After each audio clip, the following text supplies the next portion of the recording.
ನಮಸ್ಕಾರ ಸ್ನೇಹಿತರೆ ಈ ಒಂದು ವಿಡಿಯೋದಲ್ಲಿ ಭಾರತದ ಇತಿಹಾಸದ ಕುರಿತಾಗಿ ಅದರಲ್ಲಿಯೂ ಪ್ರಮುಖವಾಗಿ ಗಾಂಧಿ ಯುಗದಲ್ಲಿ ನಡೆಯುವ ಪ್ರಮುಖ ಘಟನಾವಳಿಗಳ ಬಗ್ಗೆ ನೋಡೋಣ. ಗಾಂಧೀಜಿಯವರು 1869 ಅಕ್ಟೋಬರ್ 2ರಂದು ಗುಜರಾತಿನ ಪೋರ್ಬಂದರ್ನಲ್ಲಿ ಜನನ ಆಗ್ತಾರೆ.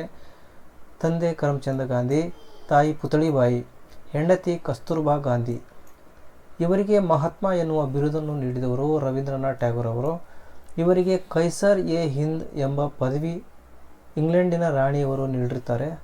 ಮಹಾತ್ಮ ಗಾಂಧೀಜಿಯವರ ಮೇಲೆ ಪ್ರಭಾವ ಬೀರಿದ ಪ್ರಮುಖ ಕೃತಿಗಳನ್ನು ನೋಡೋದಾದರೆ ಥೋರೋವಿನ ಸಿವಿಲ್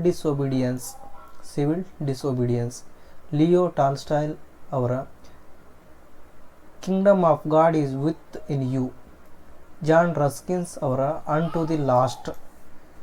ದಕ್ಷಿಣ ಭಾರತದಲ್ಲಿ ಮಹಾತ್ಮ ಗಾಂಧೀಜಿ ಪ್ರಾರಂಭಿಸಿದ ಪ್ರಮುಖ ಪತ್ರಿಕೆ ಇಂಡಿಯನ್ ಒಪಿನಿಯನ್. ಗಾಂಧೀಜಿಯವರ ಪ್ರಮುಖ ಕೃತಿ ಮತ್ತು ಪತ್ರಿಕೆಗಳನ್ನು ನೋಡೋದಾದರೆ ಮೈ ಎಕ್ಸ್ಪೆರಿಮೆಂಟ್ಸ್ ವಿತ್ ಟ್ರೂತ್ ಇದು ಅವರ ಆತ್ಮಕಥೆ ಆಗಿರುತ್ತೆ. ಸರ್ವೋದಯ, ಹರಿಜನ ಪತ್ರಿಕೆಯು 1933ರಲ್ಲಿ ಪ್ರಾರಂಭ ಮಾಡ್ತಾರೆ. ಅವರ ಇನ್ನೊಂದು ಪತ್ರಿಕೆ ನವಜೀವನ ಹಾಗೂ ಹಿಂದ್ ಸ್ವರಾಜ್. 1917ರ ಚಂಪಾರಣ್ ಗಾಂಧೀಜಿಯವರ ಮೊಟ್ಟ ಮೊದಲ ಸತ್ಯಾಗ್ರಹ. ಇದು ಪ್ರಮುಖವಾಗಿ ಚಂಪಾರಣ್ ಸತ್ಯಾಗ್ರಹ ಅಂತ ಫೇಮಸ್ ಆಗಿದೆ. ಮಹಾತ್ಮ ಗಾಂಧೀಜಿಯವರೊಂದಿಗೆ ಎಎನ್ಸಿನ ರಾಜೇಂದ್ರ ಪ್ರಸಾದ್, ಜೆ.ಬಿ. ಕೃಪಲಾನಿ, ಇಂದುಲಾಲ್ ಯಾಗ್ನಿಕ್, ಮಜ್ಹರ್ ಉಲ್ ಹಕ್, ಮಹಾದೇವ್ ದೇಸಾಯಿ ಇರ್ತಾರೆ.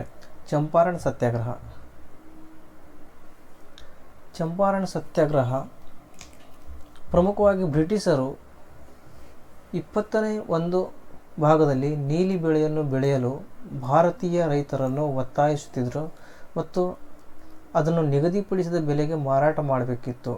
ಇದನ್ನು ತೀನ್ ಕತಿಯ ಪದ್ಧತಿ ಅಂತ ಕರೆಯಲಾಗಿತ್ತು. ಇದು ಗಾಂಧೀಜಿಯವರ ಮೊಟ್ಟ ಮೊದಲ ಸತ್ಯಾಗ್ರಹವಾಗಿದೆ. ಇನ್ನು ಖೈರಾ ಸತ್ಯಾಗ್ರಹದ ಅವಧಿ 1917ರಿಂದ 1918. ಈ ಸತ್ಯಾಗ್ರಹದ ಮುಖ್ಯ ಉದ್ದೇಶ ಬ್ರಿಟಿಷರು ಭಾರತೀಯ ರೈತರಿಗೆ ತೆರಿಗೆ ವಿನಾಯಿತಿ ನೀಡಲು ನಿರಾಕರಿಸಿದರು. ರೈತರು ಸರ್ಕಾರಕ್ಕೆ ಯಾವುದೇ ತೆರಿಗೆಯನ್ನು ನೀಡುವುದಿಲ್ಲವೆಂದು ಪ್ರತಿಭಟನೆ ನಡೆಸಿದ ಸತ್ಯಾಗ್ರಹವಾಗಿದೆ. ಖೈರಾ ಗುಜರಾತ್ ರಾಜ್ಯದಲ್ಲಿದೆ. ಇದರ ನೇತೃತ್ವ ವಹಿಸಿದವರು ಭಾರತದ ಉಕ್ಕಿನ ಮನುಷ್ಯ. ನೋಡಿ, ಇದು ಖೈರಾ ಸತ್ಯಾಗ್ರಹ ಅಂದರೆ ಖೇಡಾ ಸತ್ಯಾಗ್ರಹ ಅಂತಲೂ, ಮುಖ್ಯವಾಗಿ ಖೇಡಾ ಸತ್ಯಾಗ್ರಹ ಅಂತಲೇ ಹೆಚ್ಚಾಗಿ ಕರೆಯಲ್ಪಡುತ್ತೆ. ರೌಲತ್ ಕಾಯ್ದೆ. ಈ ಕಾಯ್ದೆಯನ್ನು ಕಪ್ಪು ಕಾಯ್ದೆ ಅಂತಲೂ ಕರೆಯಲಾಗುತ್ತೆ. ಈ ಕಾಯ್ದೆ ಜಾರಿಗೆ ಬಂದಿದ್ದು 1919ರಲ್ಲಿ. ರೌಲತ್ ಕಾಯ್ದೆಯನ್ನು ಜಾರಿಗೆ ತಂದವರು ಡಿಸ್ನಿ ರೌಲತ್. ಈ ಸಮಿತಿಯಲ್ಲಿ 35 ಜನ ಸದಸ್ಯರಿದ್ದರು. ಇದರಲ್ಲಿ ಇದ್ದಂಥ ಭಾರತೀಯ ಏಕೈಕ ವ್ಯಕ್ತಿ ಅಂದರೆ ಶಂಕರನ್ ನಾಯರ್. ಈ ಸಮಿತಿಯ ಶಿಫಾರಸುಗಳೆಂದರೆ ಭಾರತೀಯರು ಯಾವುದೇ ಕಾನೂನುಬಾಹಿರ ಮತ್ತು ಅಪಾಯಕಾರಿ ಚಟುವಟಿಕೆಗಳಲ್ಲಿ ತೊಡಗಿದರೆ ಅವರನ್ನು ಬಂಧಿಸುವುದು. ಇದನ್ನು ಕಪ್ಪು ಕಾಯ್ದೆ ಎಂದು ಕರೆಯಲು ಕಾರಣ, ಬ್ರಿಟಿಷರು ಯಾರೇ ಒಬ್ಬ ವ್ಯಕ್ತಿಯನ್ನು ಬಂಧಿಸಿ ಯಾವುದೇ ವಿಚಾರಣೆ ಇಲ್ಲದೆ 2 ವರ್ಷಗಳ ಕಾಲ ಜೈಲಿನಲ್ಲಿ ಇಡಬಹುದಾಗಿತ್ತು. ಈ ರೌಲತ್ ಕಾಯ್ದೆಯು ಜಲಿಯನ್ ವಾಲಾಬಾಗ್ ದುರಂತಕ್ಕೆ ಮೂಲ ಕಾರಣವಾಯಿತು. ಜಲಿಯನ್ ವಾಲಾಬಾಗ್ ದುರಂತ ನಡೆದದ್ದು 1919ರ ಏಪ್ರಿಲ್ 13, 1919. ಜಲಿಯನ್ ವಾಲಾಬಾಗ್ ಎಂಬ ಹೆಸರು ಬರಲು ಕಾರಣ, ರಾಜ ರಣಜಿತ್ ಸಿಂಗ್ನ ಆಸ್ಥಾನದಲ್ಲಿದ್ದ ಜಲ್ಲಾ ಎಂಬುವವನು ಕಟ್ಟಿಸಿದ ಉದ್ಯಾನವನ. ಜಲಿಯನ್ ವಾಲಾಬಾಗ್ ದುರಂತ ಅಥವಾ ಪಂಜಾಬ್ ರಾಂಗ್. ಈ ದುರಂತಕ್ಕೆ ಕಾರಣ ಜನರಲ್ ಡಯರ್. ಇದು ಬ್ರಿಟಿಷರ ಒಬ್ಬ ಮಿಲಿಟರಿ ಪಡೆಯ ನಾಯಕ. ದುರಂತಕ್ಕೆ ಕಾರಣವಾದವರು ಜನರಲ್ ಡಯರ್. 1919 ಏಪ್ರಿಲ್ 13ರಂದು ಬೈಸಾಖಿ ಹಬ್ಬದ ದಿನದಂದು ನಡೆಯಿತು. ಬೈಸಾಖಿ ದಿನ ಎಂದರೆ ಪಂಜಾಬಿನಲ್ಲಿ ಹೊಸ ವರ್ಷದ ದಿನ. ಡಾಕ್ಟರ್ ಸತ್ಯಪಾಲ್ ಮತ್ತು ಸೈಫುದ್ದೀನ್ ಕಿಚ್ಲು ಈ ಇಬ್ಬರು ಸದಸ್ಯರು ಕಾಂಗ್ರೆಸ್ನ ವಾರ್ಷಿಕ ಸಭೆಗೆ ತಯಾರಿ ನಡೆಸುತ್ತಿದ್ದರು. ಆ ಸಂದರ್ಭದಲ್ಲಿ ಇವರಿಬ್ಬರನ್ನು general Dyer ಬಂಧಿಸಿದನು. General ಡಯರನ್ನು Udham Singh ಲಂಡನ್ನಲ್ಲಿ ಹತ್ಯೆಗೈದನು. ಜನರಲ್ ಡಯರನ್ನು ಉಧಾಮ್ ಸಿಂಗ್ ಎಂಬ ಕ್ರಾಂತಿಕಾರಿ ಹೋರಾಟಗಾರ ಲಂಡನ್ ನಗರದಲ್ಲಿ ಹತ್ಯೆಗೈತಾನೆ. ಮಹಾತ್ಮ ಗಾಂಧೀಜಿ ಕೈಸರ್ ಹಿಂದ್ ಪದವಿಯನ್ನು ತ್ಯಜಿಸುತ್ತಾರೆ. ಇದು ಪ್ರಮುಖವಾದ ಅಂಶವಾಗಿದೆ.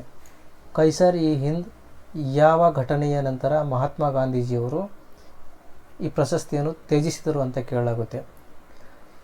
ಹಾಗೆಯೇ ಅವರ ಜೊತೆಗೆ ರವೀಂದ್ರನಾಥ್ ಟ್ಯಾಗೂರ್ ನೈಟ್ಹುಡ್ ಪದವಿಯನ್ನು ಸಹ ತ್ಯಜಿಸುತ್ತಾರೆ. ಜಲಿಯನ್ ವಾಲಾಬಾಗ್ ದುರಂತವನ್ನು ತನಿಖೆ ನಡೆಸಲು ಲಾರ್ಡ್ ಚೆಮ್ಸ್ಫರ್ಡ್ ಹಂಟರ್ ಆಯೋಗವನ್ನು ನೇಮಿಸಲಾಗುತ್ತೆ. ಕರ್ನಾಟಕದಲ್ಲಿ ಜಲಿಯನ್ ವಾಲಾಬಾಗ್ ದುರಂತ ಎಂದು ಕರೆಯಲಾಗುವ ಪ್ರಮುಖ ಘಟನೆ ವಿಧುರಾಶ್ವತ್ಥದಲ್ಲಿ ನಡೆದ 1938ರ ಒಂದು ಘಟನೆ. ಕರ್ನಾಟಕದ ಜಲಿಯನ್ ವಾಲಾಬಾಗ್ ಅಂತ ಪ್ರಶ್ನೆ ಬಂದರೆ ವಿಧುರಾಶ್ವತ್ಥ ಅಂತ ಟಿಕ್ ಮಾಡಬೇಕಾಗುತ್ತೆ. ಈ ದುರಂತವನ್ನು ಮಹಾತ್ಮ ಗಾಂಧೀಜಿ ಹಿಮಾಲಯನ್ ಬ್ಲಂಡರ್ ಎಂದು ಕರೆಯುತ್ತಾರೆ. ಈ ದುರಂತವನ್ನು ಮಹಾತ್ಮ ಗಾಂಧೀಜಿಯವರು ಹಿಮಾಲಯನ್ ಬ್ಲಂಡರ್ ಅಂತ ಕರೀತಾರೆ. ಖಿಲಾಫತ್ ಚಳವಳಿ. ಖಿಲಾಫತ್ ಚಳವಳಿ ಈ ಚಳವಳಿಯು ನಡೆದದ್ದು 1919ರಲ್ಲಿ.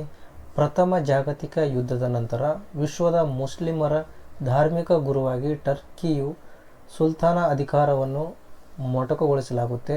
ಈ ಅಧಿಕಾರವನ್ನು ಹಿಂತಿರುಗಿ ಪಡೆಯಲು ಭಾರತೀಯ ಮುಸ್ಲಿಂ ಸಹೋದರರಾದ ಮೊಹಮ್ಮದ್ ಅಲಿ ಮತ್ತು ಶೌಕತ್ ಅಲಿ ಗಾಂಧೀಜಿಯವರೊಂದಿಗೆ ಸೇರಿ ಖಿಲಾಫತ್ ಚಳವಳಿಯನ್ನು ಆರಂಭಿಸುತ್ತಾರೆ. ಈ ಚಳವಳಿಯ ಮುಂದಾಳತ್ವ ವಹಿಸಿದವರು ಎಂ.ಎ. ಅನ್ಸಾರಿ. ಅಸಹಕಾರ ಚಳವಳಿ 1920. ಈ ಅಸಹಕಾರ ಚಳವಳಿಗೆ 4 ಪ್ರಮುಖ ಕಾರಣಗಳಿವೆ. ಅವು ರೌಲತ್ ಕಾಯ್ದೆ, ಜಲಿಯನ್ ವಾಲಾಬಾಗ್ ದುರಂತ, ಖಿಲಾಫತ್ ಚಳವಳಿ ಹಾಗೂ ಸ್ವರಾಜ್ ಬೇಡಿಕೆ. ಅಸಹಕಾರ ಚಳವಳಿ ಪ್ರಾರಂಭಿಸುವ ಬಗ್ಗೆ 1920ರಲ್ಲಿ ನಡೆದ ನಾಗ್ಪುರ ಕಾಂಗ್ರೆಸ್ ವಿಶೇಷ ಅಧಿವೇಶನದಲ್ಲಿ ತೀರ್ಮಾನ ಮಾಡಲಾಗುತ್ತೆ. ಈ ಚಳವಳಿಯ ಪ್ರಮುಖ ಕಾರಣಗಳು ಅಥವಾ ಕಾರ್ಯಕ್ರಮಗಳು ಸರ್ಕಾರಿ ಮತ್ತು ಅರೆ ಸರ್ಕಾರಿ ಶಾಲಾ ಕಾಲೇಜುಗಳನ್ನು ಬಹಿಷ್ಕರಿಸುವುದು, ವಿದೇಶಿ ವಸ್ತುಗಳನ್ನು ಬಹಿಷ್ಕರಿಸುವುದು, ಬಿರುದುಗಳನ್ನು ಹಿಂತಿರುಗಿಸುವುದು, ಸರ್ಕಾರಿ ಮತ್ತು ಅರೆ ಸರ್ಕಾರಿ ಕಾರ್ಯಕ್ರಮಗಳಲ್ಲಿ ಪಾಲ್ಗೊಳ್ಳದೆ ವಿರೋಧಿಸುವುದು, ರಾಷ್ಟ್ರೀಯ ಶಾಲಾ ಕಾಲೇಜುಗಳ ಸ್ಥಾಪನೆ. ಈ ಸಂದರ್ಭದಲ್ಲಿ ಸ್ಥಾಪನೆಯಾದ 2 ರಾಷ್ಟ್ರೀಯ ಶಾಲೆಗಳು ಅವು ಜಾಮಿಯಾ ಮಿಲಿಯಾ ಸ್ಕೂಲ್ ಇದು ದೆಹಲಿಯಲ್ಲಿದೆ. ಹಾಗೆಯೇ ಕಾಶಿ ವಿದ್ಯಾಪೀಠ ಕಾಶಿಯಲ್ಲಿದೆ. ಖಾದಿಯನ್ನು ಮತ್ತು ಸ್ವದೇಶಿ ವಸ್ತುಗಳನ್ನು ಪ್ರಚಾರಪಡಿಸುವುದು, ಹಿಂದೂ ಮತ್ತು ಮುಸ್ಲಿಮರ ಒಗ್ಗಟ್ಟನ್ನು ಅಭಿವೃದ್ಧಿಪಡಿಸುವುದು, ಅಸ್ಪೃಶ್ಯತೆಯನ್ನು ಹೋಗಲಾಡಿಸುವುದು, ಸ್ತ್ರೀಯರನ್ನು ಸಬಲೀಕರಣಗೊಳಿಸುವುದು. ಬಾಲ್ ಗಂಗಾಧರ್ ತಿಲಕ್ ಅವರು 1920ರಂದು ನಿಧನ ಹೊಂದುತ್ತಾರೆ. ಆ ದಿನದಂದೇ ಮಹಾತ್ಮ ಗಾಂಧೀಜಿಯವರು ಅಸಹಕಾರ ಚಳವಳಿಯನ್ನು ಪ್ರಾರಂಭ ಮಾಡ್ತಾರೆ. ನಾಗಪುರ ಧ್ವಜ ಸತ್ಯಾಗ್ರಹ 1921. ವೇಲ್ಸ್ನ ರಾಜಕುಮಾರ ಭಾರತಕ್ಕೆ ಬರುವುದನ್ನು ವಿರೋಧಿಸಿ ಭಾರತೀಯರು 1921ರಲ್ಲಿ ನಾಗ್ಪುರ ಧ್ವಜ ಸತ್ಯಾಗ್ರಹವನ್ನು ಕೈಗೊಳ್ಳುತ್ತಾರೆ. ಪ್ರಸಿದ್ಧ ವಕೀಲರಾಗಿದ್ದ ದೇಶಬಂಧು ಚಿತ್ತರಂಜನ್ ದಾಸ್ ಮತ್ತು ಮೋತಿಲಾಲ್ ನೆಹರು ಅವರು ಅಸಹಕಾರ ಚಳವಳಿಯ ಸಂದರ್ಭದಲ್ಲಿ ವಕೀಲಿ ವೃತ್ತಿಯನ್ನು ತ್ಯಜಿಸುತ್ತಾರೆ. ಈ ಚಳವಳಿಯನ್ನು ಮುಂದುವರಿಸದಿದ್ದರೆ ಆಗಲೇ ಸ್ವಾತಂತ್ರ್ಯವನ್ನು ಪಡೆಯಬಹುದಾಗಿತ್ತು. ಮಹಾತ್ಮ ಗಾಂಧೀಜಿಯವರು ಚೌರಿ ಚೌರಾ ಘಟನೆಯಿಂದ ಗಾಂಧೀಜಿಯವರು ಈ ಸತ್ಯಾಗ್ರಹವನ್ನು 1922ರಲ್ಲಿ ಹಿಂತೆಗೆದುಕೊಳ್ತಾರೆ. ಚೌರಿ ಚೌರಾ ಘಟನೆ ನಡೆದದ್ದು 1922ರಲ್ಲಿ. ಚೌರಿ ಚೌರಾ ಉತ್ತರ ಪ್ರದೇಶದ ಗೋರಖ್ಪುರ್ ಜಿಲ್ಲೆಯ ಸಣ್ಣಿಹಳ್ಳಿ. ಇಲ್ಲಿ ಉದ್ರಿಕ್ತ ಗುಂಪೊಂದು ಪೊಲೀಸ್ ಠಾಣೆಗೆ ಬೆಂಕಿ ಹಚ್ಚಿದಾಗ 22 ಜನ ಪೊಲೀಸರು ಸಜೀವವಾಗಿ ದಹನವಾಗ್ತಾರೆ. ಇದರಿಂದ ಗಾಂಧೀಜಿ ಅಸಹಕಾರ ಚಳವಳಿಯನ್ನು ವಾಪಸ್ ಪಡಿತಾರೆ. ಅಸಹಕಾರ ಚಳವಳಿಯನ್ನು ಹಿಂತೆಗೆದುಕೊಂಡದಕ್ಕಾಗಿ ಕಾಂಗ್ರೆಸ್ನಲ್ಲಿ ಭಿನ್ನಾಭಿಪ್ರಾಯ ಉಂಟಾಗಿ ಮೋತಿಲಾಲ್ ನೆಹರು ಮತ್ತು ದೇಶಬಂಧು ಚಿತ್ತರಂಜನ್ ದಾಸ್ ಅವರು 1922ರಲ್ಲಿ ಗಯಾ ಕಾಂಗ್ರೆಸ್ ಅಧಿವೇಶನದಲ್ಲಿ ಸ್ವರಾಜ್ ಪಕ್ಷವನ್ನು ಸ್ಥಾಪಿಸಲು ತೀರ್ಮಾನವನ್ನು ಕೈಗೊಳ್ಳುತ್ತಾರೆ. ಬದಲಾವಣೆ ಬಯಸಿದವರು ದೇಶಬಂಧು ಚಿತ್ತರಂಜನ್ ದಾಸ್ ಮತ್ತು ಮೋತಿಲಾಲ್ ನೆಹರು. ಬದಲಾವಣೆಯನ್ನು ಬಯಸದವರು ಮಹಾತ್ಮ ಗಾಂಧೀಜಿ ಮತ್ತು ಚಕ್ರವರ್ತಿ Rajagopalachari. To sound the order of retreat just when public enthusiasm was reaching the boiling was nothing short of calamity ಎಂದು ಸುಭಾಷ್ ಚಂದ್ರ ಬೋಸ್ ಅವರು ಅಸಹಕಾರ ಚಳವಳಿಯನ್ನು ಹಿಂತೆಗೆದುಕೊಂಡ ಸಂದರ್ಭದಲ್ಲಿ ಹೇಳಿದ್ದಾರೆ. ಮೋತಿಲಾಲ್ ನೆಹರು ವರದಿ. ಮೋತಿಲಾಲ್ ನೆಹರು ವರದಿ 1928ರಲ್ಲಿ ಸಲ್ಲಿಸಲಾಗುತ್ತೆ. 1927ರಲ್ಲಿ ಸೈಮನ್ ಆಯೋಗ ನೇಮಕವಾಗುತ್ತೆ. ಇದರ ಮುಖ್ಯ ಉದ್ದೇಶ 1919ರ ಭಾರತ ಸರ್ಕಾರ ಕಾಯ್ದೆಯ ಕಾರ್ಯಕಲಾಪಗಳನ್ನು ವೀಕ್ಷಿಸುವುದು. ಇದರಲ್ಲಿ ಎಲ್ಲರೂ ಬ್ರಿಟಿಷ್ ಸದಸ್ಯರು ಇದ್ದುದರಿಂದ ಭಾರತೀಯರು ಇದನ್ನು ವಿರೋಧಿಸಿ ವೈಟ್ ಕಮಿಷನ್ ಎಂದು ಕರೆಯುತ್ತಾರೆ. 1928ರಲ್ಲಿ ಬ್ರಿಟಿಷ್ ಕಾರ್ಯದರ್ಶಿಯಾದ ಲಾರ್ಡ್ ಬಿಕ್ರನ್ ಹೆಡ್ ಭವಿಷ್ಯ ಭಾರತಕ್ಕೆ ಸಂವಿಧಾನವನ್ನು ರಚಿಸಲು ಭಾರತೀಯರಲ್ಲಿ ಪಂಥಾಹ್ವಾನವನ್ನು ಮಾಡುತ್ತಾರೆ.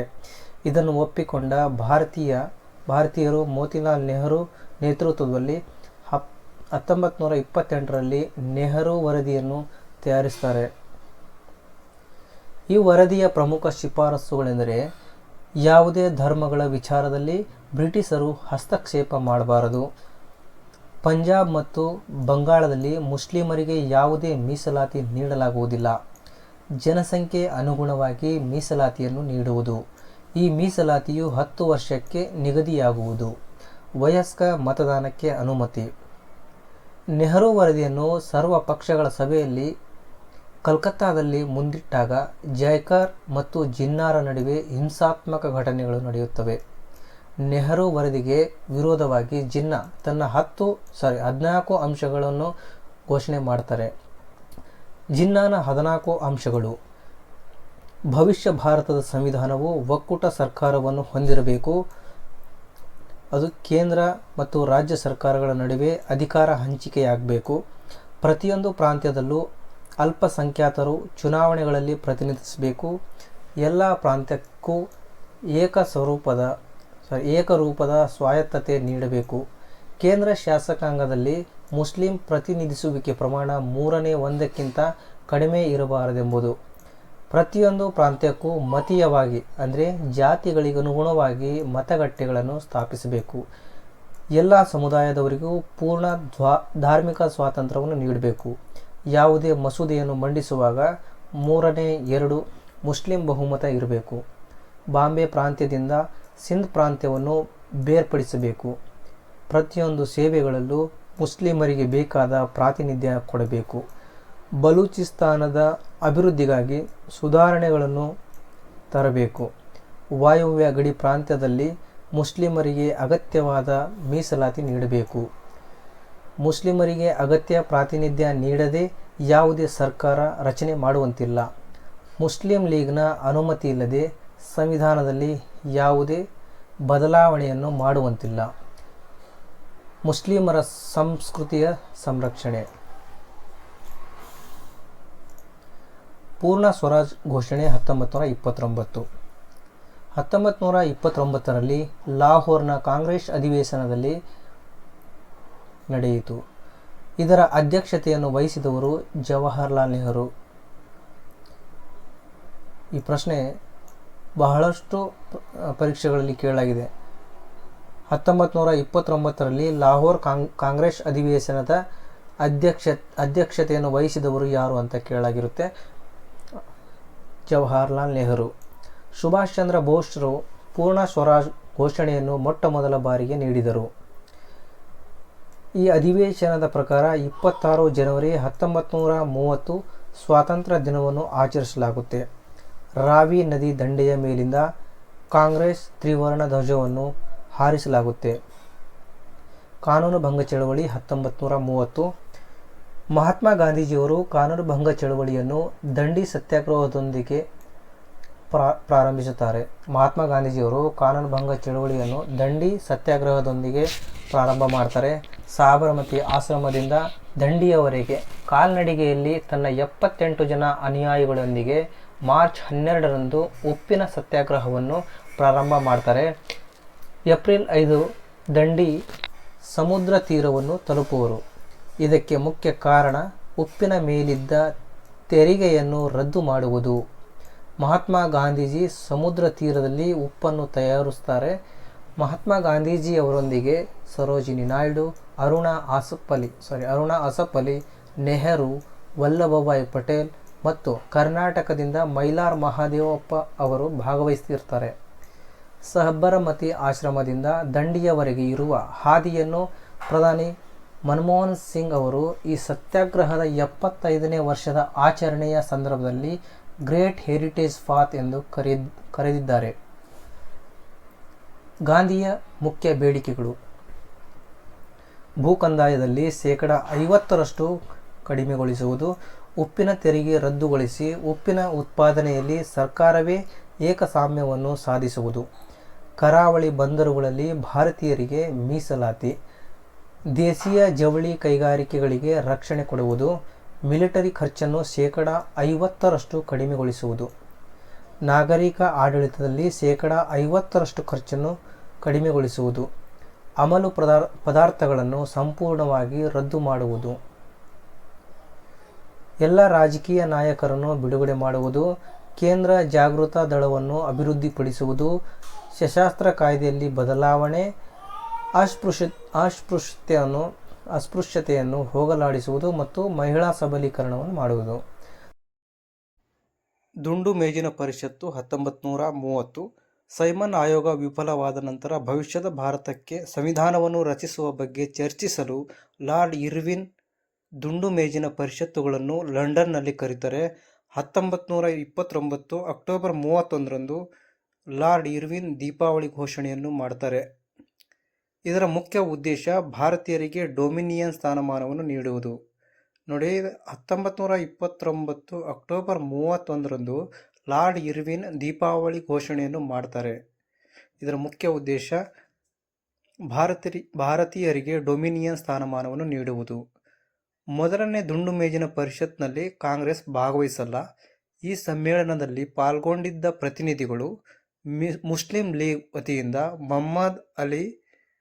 ಮೊಹಮ್ಮದ್ ಶಾಫಿ, ಮೊಹಮ್ಮದ್ ಅಲಿ ಜಿನ್ನಾ, ಆಗಾ ಖಾನ್, ಫಜಲ್ ಉಲ್ ಹಕ್, ಹಿಂದೂ ಮಹಾಸಭಾದಿಂದ ಮುಂಜೆ ಮತ್ತು ಜೈಕರ್, ಭಾರತೀಯ ಪ್ರಜಾಸತ್ತಾತ್ಮಕ ಸಂಘದ ವತಿಯಿಂದ ತೇಜ್ ಬಹದ್ದೂರ್ ಸಪ್ರು, ಸಿ.ವೈ. ಚಿಂತಾಮಣಿ, ಎಂ.ಆರ್. ಜಯಕರ್, ಶ್ರೀನಿವಾಸ್ ಶಾಸ್ತ್ರಿ,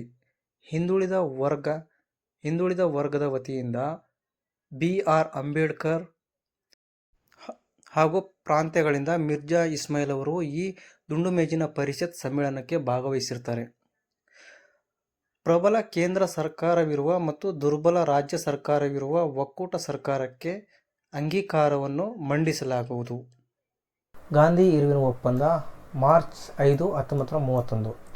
ತೇಜ್ ಬಹದ್ದೂರ್ ಸಪ್ರು ಮತ್ತು ಎಂ.ಆರ್. ಜಯಕರ್ ಪ್ರಯತ್ನದಿಂದ ಮಾರ್ಚ್ 5, 1931ರಲ್ಲಿ ಗಾಂಧಿ ಇರ್ವಿನ್ ಒಪ್ಪಂದ ಏರ್ಪಡುತ್ತೆ. ಬ್ರಿಟಿಷ್ ಸರ್ಕಾರವು ಈ ಕೆಳಗಿನ ಬೇಡಿಕೆಗಳನ್ನು ಈಡೇರಿಸಿಕೊಳ್ಳಲು ಒಪ್ಪಿಕೊಳ್ಳುತ್ತೆ. ನೋಡಿ, ತೇಜ್ ಬಹದ್ದೂರ್ ಸಪ್ರು ಮತ್ತು ಎಂ.ಆರ್. ಜಯಕರ್ ಅವರ ಪ್ರಯತ್ನದಿಂದ ಮಾರ್ಚ್ 5, 1931ರಲ್ಲಿ ಗಾಂಧಿ ಇರ್ವಿನ್ ಒಪ್ಪಂದ ಏರ್ಪಡುತ್ತೆ.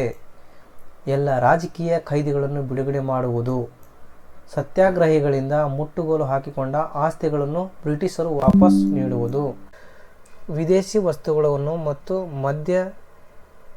ಮದ್ಯಗಳನ್ನು ಮಾದಕ ದ್ರವ್ಯಗಳನ್ನು ಶಾಂತಿಯುತವಾಗಿ ಬಹಿಷ್ಕರಿಸುವುದು, ಉಪ್ಪನ್ನು ಸಮುದ್ರ ತೀರದಿಂದ ಸಂಗ್ರಹಿಸಿ ಮುಕ್ತವಾಗಿ ಉತ್ಪಾದನೆ ಮಾಡಲು ಬ್ರಿಟಿಷ್ ಸರ್ಕಾರ ಅನುಮತಿ ನೀಡಬೇಕು.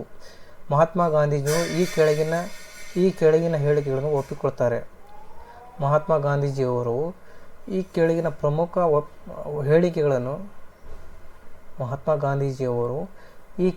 ಪ್ರಮುಖ ಷರತ್ತುಗಳಿಗೆ ಒಪ್ಪಿಕೊಳ್ತಾರೆ. ಕಾನೂನು ಭಂಗ ಚಳವಳಿಯನ್ನು ಭಾರತೀಯರು ತ್ಯಜಿಸಬೇಕು. ಎರಡನೇ ದುಂಡು ಮೇಜಿನ ಪರಿಷತ್ನಲ್ಲಿ ಕಾಂಗ್ರೆಸ್ ಭಾಗವಹಿಸಬೇಕು. ಎರಡನೇ ದುಂಡು ಮೇಜಿನ ಪರಿಷತ್ತು ಸೆಪ್ಟೆಂಬರ್ 7, 1931 ಲಂಡನ್ನಲ್ಲಿ ನಡೆಯುತ್ತೆ. ಗಾಂಧಿ-ಇರ್ವಿನ್ ಒಪ್ಪಂದದ ಮೇರೆಗೆ ಮಹಾತ್ಮ ಗಾಂಧೀಜಿ ಎರಡನೇ ದುಂಡು ಮೇಜಿನ ಪರಿಷತ್ನಲ್ಲಿ ಭಾಗವಹಿಸ್ತಾರೆ. ಇದರಲ್ಲಿ ಮಾತ್ರ ಗಾಂಧೀಜಿಯವರು ಪಾಲ್ಗೊಳ್ತಾರೆ. ಬ್ರಿಟಿಷ್ ಪ್ರಧಾನಿ ರಾಮ್ಸೆ ಮ್ಯಾಕ್ ಡೊನಾಲ್ಡ್ ಇದರಲ್ಲಿ ಕಮ್ಯೂನಲ್ ಘೋಷಣೆ ಮಾಡ್ತಾರೆ. ಈ ಕಮ್ಯೂನಲ್ ಘೋಷಣೆ ಎಂದರೆ ಸಿಖ್, ಮುಸ್ಲಿಂ, ಪಾರ್ಸಿ, ಕ್ರಿಶ್ಚಿಯನ್ನರಿಗೆ ಮತ್ತು ಹಿಂದುಳಿದ ವರ್ಗದವರಿಗೆ ಪ್ರತ್ಯೇಕವಾದಂತಹ ಮತಗಟ್ಟೆಯನ್ನು ನೀಡುವುದು. ಕಮ್ಯೂನಲ್ ಘೋಷಣೆ ಎಂದರೆ ಮತೀಯ ಘೋಷಣೆ ಅಂತಲೂ ಕರೆಯಲಾಗುತ್ತೆ. ಇದರಲ್ಲಿ ಪ್ರಮುಖವಾಗಿ ಸಿಖ್, ಮುಸ್ಲಿಂ, ಪಾರ್ಸಿ, ಕ್ರಿಶ್ಚಿಯನ್ನರಿಗೆ ಮತ್ತು ಹಿಂದುಳಿದ ವರ್ಗದವರಿಗೆ ಪ್ರತ್ಯೇಕವಾದ ಮತಗಟ್ಟೆಗಳನ್ನು ನೀಡುವುದು. ಇದರಲ್ಲಿ ಹಿಂದುಳಿದ ವರ್ಗದವರಿಗೂ ಪ್ರತ್ಯೇಕ ಮತಗಟ್ಟೆಗಳನ್ನು ಸ್ಥಾಪಿಸುವುದಾಗಿ ಘೋಷಿಸುತ್ತಾರೆ. ಮುಸ್ಲಿಮರಿಗೆ ವಾಯುವ್ಯ ಗಡಿ ಪ್ರಾಂತ್ಯ ಮತ್ತು ಸಿಂಧನ್ನು ಪ್ರತ್ಯೇಕ ಪ್ರಾಂತ್ಯಗಳನ್ನಾಗಿ ಘೋಷಣೆ ಮಾಡ್ತಾರೆ. ಹಿಂದುಳಿದ ವರ್ಗದವರಿಗೂ ಪ್ರತ್ಯೇಕ ಮತಗಟ್ಟೆ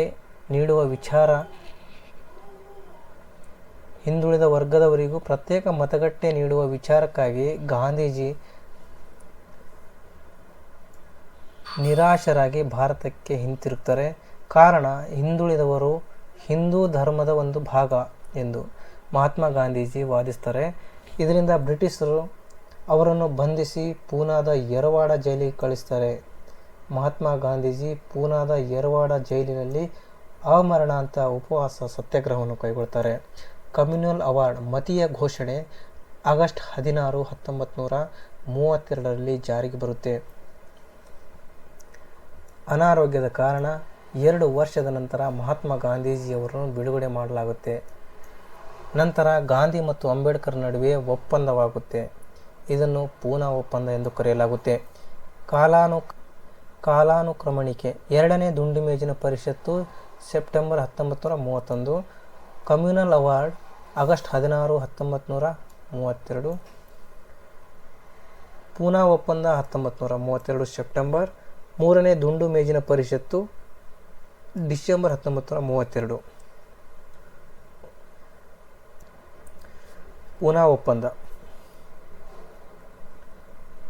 ಪೂನಾ ಒಪ್ಪಂದ ಸೆಪ್ಟೆಂಬರ್ 1932. ಇದು ಬಿ.ಆರ್. ಅಂಬೇಡ್ಕರ್ ಮತ್ತು ಮಹಾತ್ಮ ಗಾಂಧೀಜಿಯವರ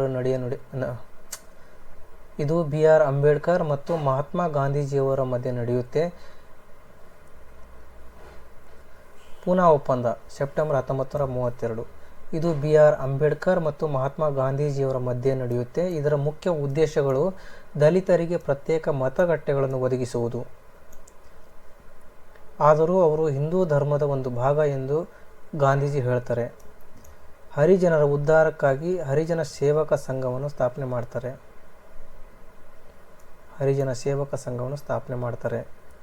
ಯಾರು? ಗಾಂಧೀಜಿಯವರು. 1933 ಹರಿಜನ ಪತ್ರಿಕೆ ಪ್ರಕಟವಾಗುತ್ತೆ. ಪೂನಾ ಒಪ್ಪಂದದ ಪ್ರಕಾರ ಹಿಂದೂಗಳಿಗೆ ಪ್ರತ್ಯೇಕ ಮತಗಟ್ಟೆಗಳನ್ನು ನೀಡುವ ಬದಲು ಮೀಸಲಾತಿಯನ್ನು ನೀಡಲಾಗುತ್ತೆ. ಮೂರನೇ ದುಂಡು ಮೇಜಿನ ಪರಿಷತ್ತು ಡಿಸೆಂಬರ್ 1932. ಕಮ್ಯೂನಲ್ ಅವಾರ್ಡ್ ಜಾರಿಗೆ ಬಂದಿದ್ದರಿಂದ ಕಾಂಗ್ರೆಸ್ ಮೂರನೇ ದುಂಡು ಮೇಜಿನ ಪರಿಷತ್ತು, ಇದು 3 ಆಗಬೇಕು, ಮೂರನೇ ದುಂಡು ಮೇಜಿನ ಪರಿಷತ್ತನ್ನು ಬಹಿಷ್ಕರಿಸುತ್ತೆ. ಭವಿಷ್ಯ ಭಾರತಕ್ಕೆ ಸಂವಿಧಾನ ರಚಿಸಲು ಬ್ರಿಟಿಷ್ ಸರ್ಕಾರ ಈ ಸಮ್ಮೇಳನದಲ್ಲಿ ಶ್ವೇತಪತ್ರವನ್ನು ಹೊರಡಿಸುತ್ತಾರೆ. ಭವಿಷ್ಯ ಭಾರತಕ್ಕೆ ಸಂವಿಧಾನ ರಚಿಸಲು ಬ್ರಿಟಿಷ್ ಸರ್ಕಾರ ಈ ಸಮ್ಮೇಳನದಲ್ಲಿ ಶ್ವೇತಪತ್ರ ಹೊರಡಿಸುತ್ತೆ. ಇದರ ಪ್ರಕಾರ 1935 ಭಾರತ ಸರ್ಕಾರ ಕಾಯ್ದೆ ಜಾರಿಗೆ ಬರುತ್ತೆ. ಸ್ನೇಹಿತರೆ, ಇನ್ನೊಂದು ವಿಡಿಯೋದಲ್ಲಿ ಉಳಿದ ಪ್ರಮುಖ ಸ್ವಾತಂತ್ರ್ಯ ಚಳುವಳಿಯ ಬಗ್ಗೆ ಮಾಹಿತಿಗಳನ್ನು ನಿಮ್ಮ ಮುಂದೆ ತರ್ತೀನಿ.